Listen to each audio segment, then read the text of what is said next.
आध्यात्मिकता का तात्पर्य केवल आपका कि किसी आश्रम में चले जाएं या संसार से मुख मोड़ लें, या बहुत कुछ लोगों के मन में भ्रांति रहती है आध्यात्मिक जीवन के बारे में, और इस ओर बढ़ने में वो लोग बड़ा उनको भय लगता है, परिजनों से छूटने का भय लगता है, परिजनों को उनके भी छोड़ने का भय लगता है। लेकिन हम दूसरी ओर कहें कि आध्यात्मिकता का तात्पर्य है कि आप कैसे अपने स्वयं से, आपसे मन से, अपने बुद्धि से, अपने शरीर से, अपने अपने परिजनों से, समाज में, देश में कैसे आप एक सामंजस्य उत्पन्न कर सकते हैं। क्योंकि व्यक्ति कभी भी वो, क्योंकि कहा गया ना कि मनुष्य एक सामाजिक प्राणी है और उसका समाज से बिल्कुल एक घनिष्ठ संबंध है। उस समाज में उसके मनुष्य भी आते हैं, जीव आते हैं, कीट आते हैं, पशु आते हैं, वृक्ष आते हैं, पौधे आते हैं, और यहाँ तक कि हमारा इकोसिस्टम भी आता है। इनके साथ में कैसे वो सामंजस्य बनाए, तो उनके साथ सामंजस्य बनाने का तात्पर्य है कि आप एक दूसरे पर निर्भर हैं। चाहे आप कितना ही ये कह लें कि नहीं, हमें तो इनसे असंतुष्टि मिलती है, हम इनके साथ अपना जीवन नहीं बिता सकते हैं, लेकिन अंततः आप उन लोगों से भाग नहीं सकते हैं। इसलिए आपकी जो आध्यात्मिक प्रगति है इस बात पर निर्भर करती है कि आप अपने निकटतम संबंधी और अन्य लोगों के साथ में कैसे सामंजस्य बना रहे हैं। अगर ऐसा हो रहा है और आपको सामंजस्य बनाना आ रहा है, तो फिर आपकी जो मानसिक ऊर्जा है वो एक सकारात्मक मार्ग की ओर बढ़ती है। अगर आपका मन ही अगर उलझ जाएगा ना अपने संबंधियों में या और चीज़ों में, तो फिर कहाँ से आप क्या कहते हैं किसी कार्य को ठीक से कर पाएंगे। उस कार्य को करने की क्षमता आपकी जो है वो पूरी नहीं हो पाएगी।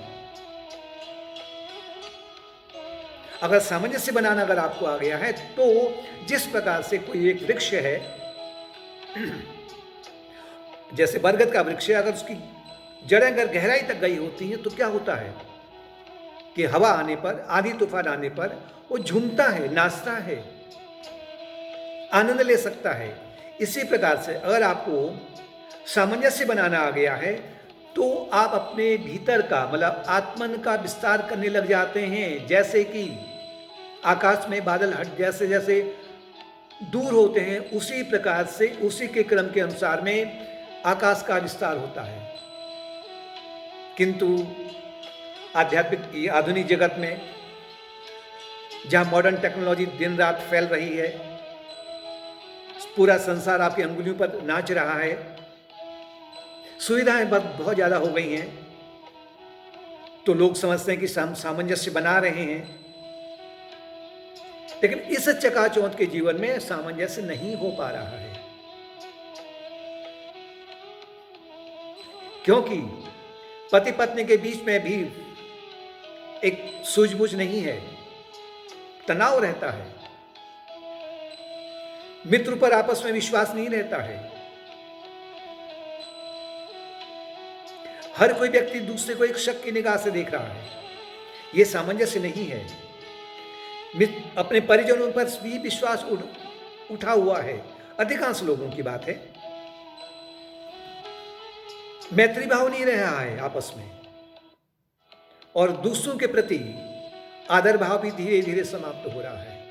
केवल जो धन है, संपत्ति है, उसके आधार पर जो संपन्न है, चाहे वो उसके पास में वो जो धन संपत्ति है अनुचित रूप से आई है, तो केवल उसी के प्रति एक बाहरी आडंबर के रूप से उससे हम सामंजस्य बनाए रखते हैं। इसके कारण घर में भी, यहां तक कि अपने ही घर के कमरों में भी कैमरे लगे हुए हैं कि ये मोबाइल में बात क्या चल रही है। दुकान में लगे हैं, क्यों? सामंजस्य नहीं है, मतलब प्रेम नहीं है, विश्वास नहीं है। और इसी वातावरण में लोग क्या पल रहे हैं कि जहाँ निरंतर बुराई फैल रही है, घृणा है, बुराई है, राग है, द्वेष है। इस बीमारी से, ये जो बीमारी है, इस बीमारी के भीतर वो पल रहे हैं और इसी बीमारी से वो निरंतर ग्रस्त हुए जा रहे हैं। बस लोगों को एक चाहिए कि मतलब ये इन प्रकार हैं, उनको धन चाहिए, संपत्ति चाहिए, प्रसिद्धि चाहिए, नाम चाहिए, बल चाहिए। ये इन प्रकार हैं। उसमें वो नैतिकता को नहीं देख रहे हैं अधिकांश लोग। सामंजस्य का दूसरा संबंध है वो प्रेम से है। मतलब अगर प्रेम का वास्तविक प्रेम है तो आप सामंजस्य बनाने जा रहे हैं। लेकिन जो प्रेम का जो आजकल परिभाषा दी हुई है मॉडर्न टाइम में, जो दी जाती है, वो एक प्रेम का छिछला रूप है। क्यों? क्योंकि अगर कोई बिजनेसमैन या कोई दुकानदार किसी क्लाइंट से अगर प्रेम कर रहा है तो उसके पीछे क्या है? कपट छिपा हुआ है, लोभ छिपा हुआ है। माँ बाप बच्चे से प्रेम कर रहे हैं तो मोह छिपा हुआ है, जैसे धृतराष्ट्र ने किया था। यानी कि केवल सभी संबंधों में हम क्या चाह रहे हैं कि हमें कोई अपनी स्वार्थ पूर्ति हो जाए। इसे प्रेम नहीं कहते। प्रेम से गहरा है। उस प्रेम को पाने के लिए, उस सामंजस्य को बनाने के लिए आपको ये बाहर का जो खोखला आवरण है प्रेम का या सामंजस्य का, जो तथाकथित सामंजस्य है, इसके आवरण को आपको निकालना होगा। जैसे कि आसमान से बादल धीरे धीरे हटते हैं तो उसी प्रकार से प्रेम स्वरूप, आनंद स्वरूप, अमृत स्वरूप चंद्रमा का अनावरण होता है। इसके लिए आपको अपने मन की चिकित्सा करनी होगी। मतलब जैसे बादलों को हटाना है तो उसी प्रकार से जो मन के भीतर जो अनेक प्रकार के जो वृत्ति के स्तर पर है, वासना के स्तर पर है या संस्कार के स्तर पर है, उनको आपको वहां पर ट्रीटमेंट देना होगा। वहां पर ट्रीटमेंट का जो तात्पर्य वो क्या है? उसका तात्पर्य है कि जो वृत्तियां अशुभ हैं, जो वासनाएं अशुभ हैं, जो संस्कार अशुभ हैं, अर्थात जो वृत्ति, वासना और संस्कार आपके अविद्या, अस्मिता, राग और द्वेष और अभिनिवेश, फियर ऑफ डेथ। अभिनिवेश, राग द्वेष का मतलब आप जानते हैं। अविद्या का तात्पर्य है कि भाई मैं तो शरीर हूं, और अस्मिता का तात्पर्य है कि मैं अहंकार, राजसी और तामसी अहंकार। इस पर आपको ट्रीटमेंट करना होगा। इसके बदले आपको जो है शुभ मार्ग को अपनाना होगा। इसके लिए क्या है सबसे बड़ा पोटेंट मेथड क्या है? वो है सत्संग। सत्संग अगर आपको प्राप्त हो रहा है तो आपको सामंजस्य बनाना आ ही जाएगा। आपको जो वास्तविक प्रेम करना है वो आ ही जाएगा। लेकिन इस प्रेम में जो कहा जाता है, अध्यात्म में कहा जाता है कि आप स्वयं से भी प्रेम कीजिए। पहले स्वयं से प्रेम कीजिए। स्वयं से प्रेम करने का तात्पर्य फिर स्वयं का मतलब शरीर नहीं है कि शरीर को बनाओ, वो सिखाओ या कुछ उनका कॉस्मेटिक वगैरह लगाओ, किसी को भोजन कराओ, अपने परिजनों पे तक ही सीमित रखो, धन तक सीमित रहो। ये वास्तव में स्वयं से प्रेम करना नहीं है। स्वयं से प्रेम करने का तात्पर्य है निस्वार्थता, सेल्फलेसनेस, परोपकार। इससे क्या होगा कि आप अपने मन के मैल को दूर कर रहे हैं। मैल क्या है? मैल मुख्य रूप से आपका काम, क्रोध, लोभ, मोह, मद और मात्सर्य, और इनके आधार पर जो कर्म बनते हैं वो आपका मैल है। उसको आपको दूर करना होगा। अपनी दुर्बलता को दूर करना होगा। मतलब अपने से प्रेम करने का तात्पर्य है कि जो आप सामंजस्य बना रहे हैं, अपने मैल को दूर करना है। और इसके लिए आपको अपने शरीर के लिए आपको स्वास्थ्य आहार, पौष्टिक आहार, सात्विक भोजन, मन को स्वस्थ रखने के लिए आपको ध्यान है, जप है, सत्संग है, विचार है कि मैं कौन हूं। तो आपका मन स्वस्थ हो रहा है। अगर ये स्वस्थ हो रहा है तो फिर आप अपना जो आपका जो ये शरीर है, इसको आप फिर मानव सेवा में लगा सकते हैं। यानी कि अपनी अवहेलना नहीं करनी आपको।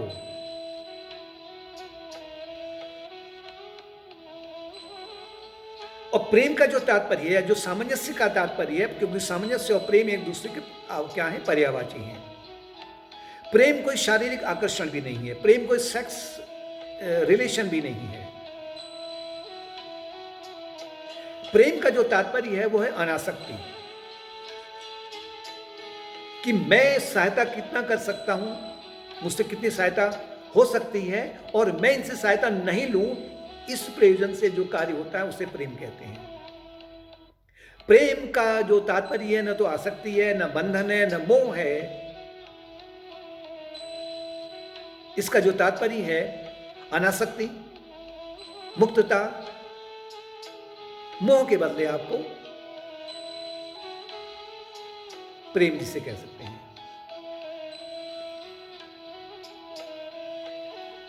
प्रेम का जो तात्पर्य है मुख्य रूप से, या अगर सामंजस्य अगर आपने बनाना है अपने अपने परिजनों में या सबके साथ में, तो आपको अपने मूल स्वरूप की खोज में जाना होगा।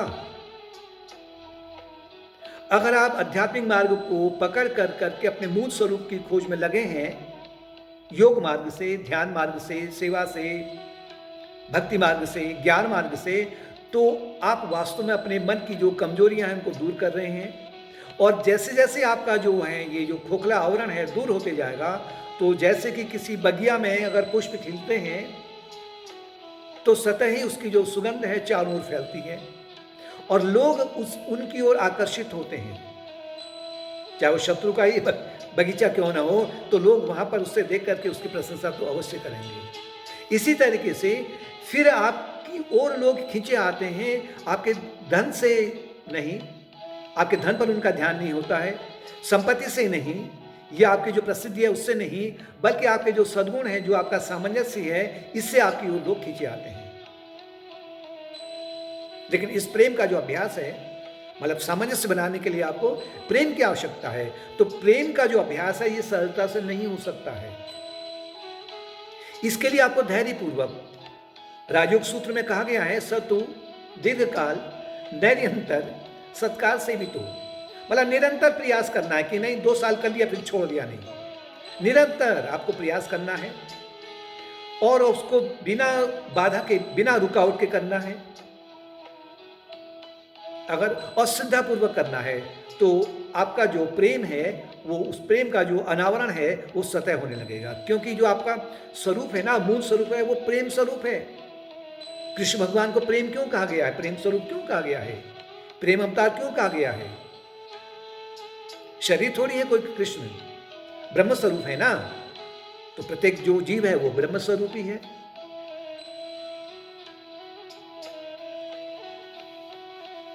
इसके लिए आपको अपने, जैसे कोई अगर आपके बीच में बाधा आता है ना, बाधा आती है, तो सामान्यतः लोग क्या करते हैं, दूसरों को, अपने परिजनों को, जो अपना उसका सबसे प्रिय है, कभी कभी उसके ऊपर भी वो सबका सब जो है अपना जो कूड़ा करकट है सबके सब उड़ेल देते हैं। पूरा का पूरा सामंजस्य बिगड़ जाता है, 20 साल के संबंध टूट जाते हैं, दरार आ जाती है, परिवार बिखर जाता है, या समाज को दोष देते हैं, देश को दोष देते हैं। अगर आप कोई आपके पास में जो कमरा है, उससे पता है कि कहाँ क्या सामान पड़ा हुआ है, कहाँ कीमती है, कहाँ क्या चीज है, आपको पूरा पता है। अचानक अंधेरा है और आप लाइट नहीं है, उस कमरे में आपको जाकर के कोई चीज को ढूंढना है, आपके पास में उजाले का कोई साधन नहीं है। अचानक आप जाते हैं तो जाते ही पहले आपको जो है टेबल या कुर्सी से आपको ठोकर लग जाती है, और उसका जो नुकीला हिस्सा होता है आपके पैर में, एक पैर की हड्डी में लगता है, तो आप तिलमिला उठते हैं।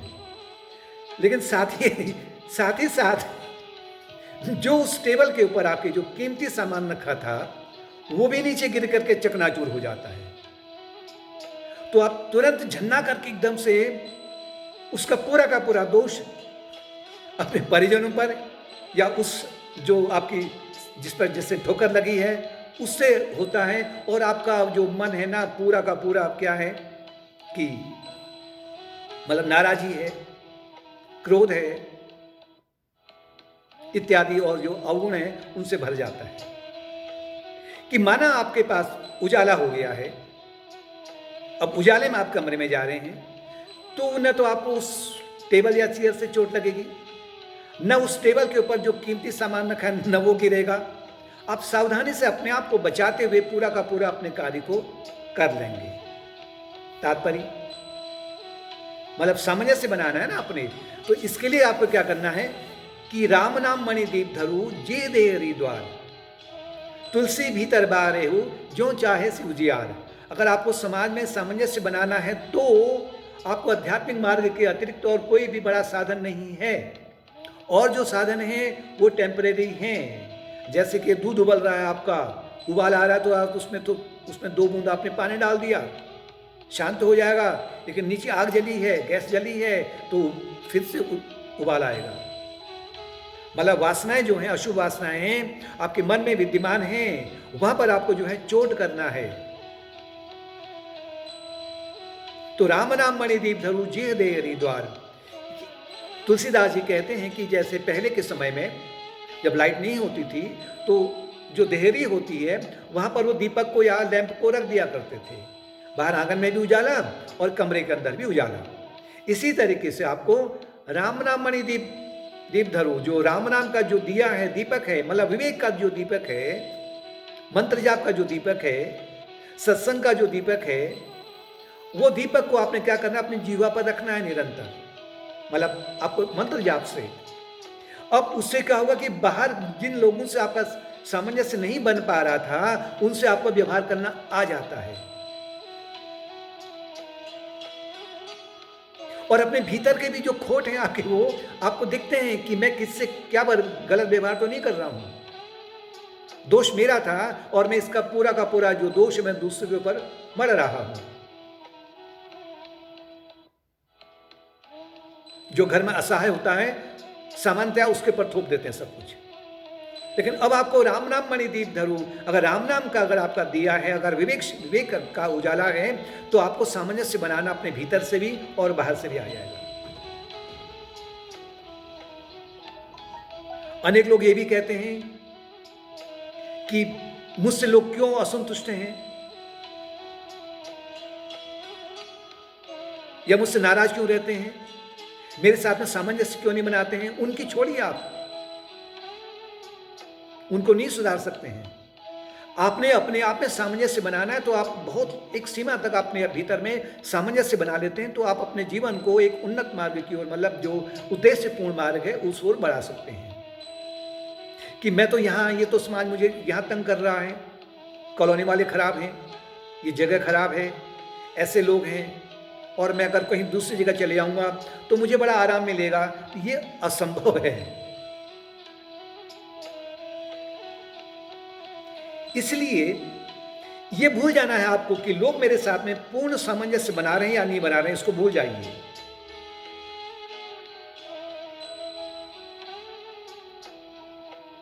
अतः जो निष्कर्ष है, अपने शरीर से, मतलब सामंजस्य बनाने के लिए अपने शरीर से, देह से, वाणी से, मन से कभी भी किसी भी प्रकार से दूसरों को कष्ट देने का प्रयत्न नहीं करना है। यह धीरे धीरे अभ्यास होगा तो यह अभ्यास और फैलेगा। ऐसा करने पर आप स्वयं को दुखी नहीं कर रहे हैं। अपने भीतर की जो घृणा है, वो घृणा को प्रेम से निकालिए, दूर कीजिए। घृणा असुर है ना, घृणा असुर है, तो उसको देवता, मतलब जो प्रेम है, प्रेम रूपी देवता से उसको पराजित कीजिए। अभिमान को विनम्रता से पराजित कीजिए। शठता को सहनशीलता से पराजित कीजिए, और अंत में अज्ञान को फिर आप ज्ञान से पराजित कीजिए। अगर आप ऐसा कर रहे हैं तो आपकी यात्रा अनंतता की ओर, या कहें कि आत्मज्ञान की ओर बढ़ रही है, और आपका जो जीवन है समाज में सामंजस्य बनाने के लिए आप एक योग्य व्यक्ति बन जाते हैं।